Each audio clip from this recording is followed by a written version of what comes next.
The first thing to know is that your transcript is data, is not your destiny. Okay, it is important that you take that transcript and you study it and you look at it and know that, okay, what are the things that I can do with this? And the reason why this is important is because we see comments that have been made by various admission authorities about this. Harvard Law School, we look at each class you took, each grade you earn, we look beyond your GPA. University of Toronto, your transcript is one component considered together with your statement of purpose, recommendation letters, and samples of your work. That is from University of Toronto. There we have Princeton Review. Just because your transcript is required doesn't mean it's of paramount importance. So how are you going to explain this low GPA as you write your SOP? Step one, you are going to diagnose the data. You're going to pick up your transcript and you're going to look at it in details. What is happening there? You may find, for example, there may be a slump, like one bad semester or a year due to specific life events, maybe illness, grief, maybe you had one bad year or you had one bad semester. When you look at your transcripts, is that what is going on there as you're doing this diagnosis? Then the second thing, you may have a slow start, maybe low grades in year one, but you ended up better grades in year 2, year 3 and 4. For example, you got into uni and you were like, yay, I am finally out of my mother's house and now I can have all the fun I want to. And then in your first year, you're just playing around, and then you start seeing your grades and you're like, oh my goodness, I'm doing so badly, now let me step it up. And then you do well in your last years. That is, look at that. Is that the story of those transcripts when you're looking at it? And then you have profile C, a mismatch. Maybe you have low grades in courses that you do not necessarily really cared for, and then maybe you have high grades in courses that you really want to do, or courses that you really liked. Is that what is going on when you look at your transcripts? Or maybe there is a gap when you look at it. You have like years of silence or a break from studies immediately. Like, look at it, like let that transcript give you a ton of data on how you can sort of craft the story of this particular low GPA that is happening. So the next thing that you're going to do is step 2, you are going to pivot. Okay, so all right, you guys, I just want to take a minute here to tell you all about my database. My database has everything that you need as someone's trying to study abroad. It has scholarships, graduate assistantships, application fee off universities, low tuition fee universities. It has samples, SOP samples, research proposal samples, CV samples, and then it has scholarships for specific targeted people. If you have a low GPA, if you've been applying and getting a ton of rejections, or if you're a newbie to the world of scholarships, it has information for you. And most importantly, because immigration news is changing almost all the time, you need to stay updated. So it has study abroad news. You get up every morning, all you do is just go to that database and it has everything that you need. You can now just spend all your time applying and not trying to search for what is the latest and what are the latest scholarships. The link is below. Sign up for it. If you had a slump, what you're going to do here is focus on the specific external circumstances of what was happening at that particular period. Remember, it said that because maybe there was just a time that a semester when you had those low GPAs, or maybe 1 year. What was going on in your life at that time? Were certain things going on externally, internally, financial issues? Maybe you dropped out of school for a bit. What was the story around these areas? Find that explanation on how to craft the story around that. And then for those that sort of poke in and then they see that they had a slow start but they finished strong, the idea now is the maturity pivot, right? Highlight an upward trend. I started my university days, I wasn't a very serious student, and then something happened. You can explain what happened, and then I got serious, and that is why you can see an upward trend. I started slow, but I finished really strong. And then the person who looks at it and then sees that, oh, it's a mismatch, specialist pivot, for example. Okay, I had low grades in specific things, but I had really high grades in subjects that I really cared about. Oh, okay. Now highlight those things that, oh, you're this kind of a person that when there is something that you're passionate about, you really go all in. And that is why they can see the mismatch between the courses that you cared for and those that you don't. That is how you explain this low GPA as you write your SOP. And then let's look at the person review comment. If your relatively low GPA doesn't reflect your abilities, explain why. But committees will want to see that you successfully pull them back up, okay? And then now let's look at the golden rule. Please do not give excuses. Don't do it. Don't whine and blame, like, for example, oh, a professor did this to me, like, it's don't do it.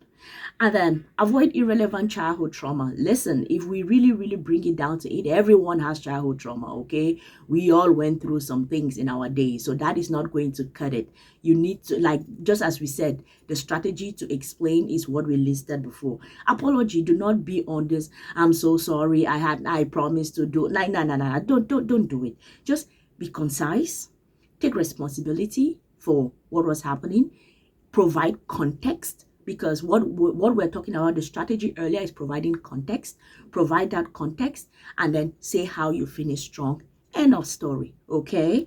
And then now let us go to drafting your SOP. What are the things, like using, remembering that you have a low GPA, drafting your SOP. So what are the things that you should do right now? Number one, a 3-step formula for the explanation paragraph. So you're going to do the context, the what. For example, briefly state the circumstance. During my second year, I experienced, for example, medical financial issue which impacted my performance. That is a good way to explain it. And then the action, the how. What did you do to fix it? Example, I sought mentorship, I retook the core courses, and I adjusted my time management. Let me give you all an example. When I was doing my studies, I actually wanted to study French because I was really interested in not necessarily languages, but I just liked the French language. I wanted to study French language. So I wrote French in the first time of my final exam, and I failed. I failed French, and then the next year I had already moved to the next class, but I went back and took French again, and I passed. So it is that sense of how did I fix it? I went back just to show how interested I was in French. I went back that the next year, all my classmates were gone. Everybody had gone home. Exams was over. I stayed back in order to write French alone, just because I was that interested in French. So how do you fix it? It's important to show how you fixed it. The result, evidence that the problem is solved. Consequently, my GPA in the final 2 years was 3.8, demonstrating my ability to handle rigorous coursework. For me, what was my case? I passed French. When I rewrote, I passed French. So that shows that I did not give up. Something happened, and then I got better. I fixed it, and then these are the results of this. You have to show that, and it is showing resilience and adaptability. Because as I was saying, all my friends had gone home, right? I was the only one who stayed in school in order to write French, just because of how serious I was at French. Okay, so compensation pillar 1, academic countermeasures. What are the things that you can do? You can either choose to write like GRE, because those are the things that help to sort of boost your profile if you have a low GPA. GRE scores can be useful for international degrees or lesser known programs that can help you sort of boost your profile and to show other things. And a post-bac proof, you can earn an A in a standalone known degree course, shows that you have mastered some skills. For example, my French was like a loan certificate because I just took French by itself, right? So you can take some kind of some certificates to sort of back up your application file. And then compensation pillar 2, research and experience. For research programs, a strong research history or conference presentations can matter more than your coursework. That is important. And then for applied programs, masters, professional masters, a gap year working in industry is often a benefit, not a disadvantage. So you can also look at yourself and be like, how is my profile looking like? All right, let me run and go do some 1-year work. I actually know students that I started speaking to online, and then they're like, oh, actually, Dr. Sylvie, I am back. I think my profile was not good enough, so I went and did some 1-year work. That is actually a good thing to do. And then compensation 3, strategic references. Here, coach your recommenders to address the elephant in the room. So your professors can actually get to write. Like, I can ask your professor, can you speak about my ability to do grade level work despite my grade in year 2? So a good recommendation letter can actually also help boost your profile, where the professor actually addresses that low GP and be like, okay, Sylvie was a good student in this particular year, this was going on, but she got back and she was able to do like really, really well, and I am practically impressed with what she did. I think that will help you. So the skeleton of a winning SOP, when you have that low GP and you have to explain it away. So of course, I've done videos about SOPs, you can go watch it, but here we are just talking about that place in your SOP where you have to explain your low GPA. Okay, so here, brief explanation of the GPA context, but how you ended at the lessons learned or an upward trend, and then all, of course, all the other parts that make up your SOP. Things to avoid: do not do this. Autobiography, tales about your childhood, we don't want to hear it. And then how you've always loved computers, we all also did. And then a form letter using a template, don't do it. And then empty claims, I am a hard worker, show don't tell. Like, for example, if I tell the story of my love for French, failing it, going back and rewriting it and passing it, that is me showing, that is me not telling I love French, right? Now it doesn't count, doesn't cut it. And then the victim mentality, focus on fairness of your professors or of the grading system, that is not going to cut it at all. Thank you guys so much for watching. I hope that this was helpful. Please do well to like the video, share it with a friend, a family, someone that has a low GPA that you care for. Tag them below also on this video, such that they may be informed that there is information that they can learn.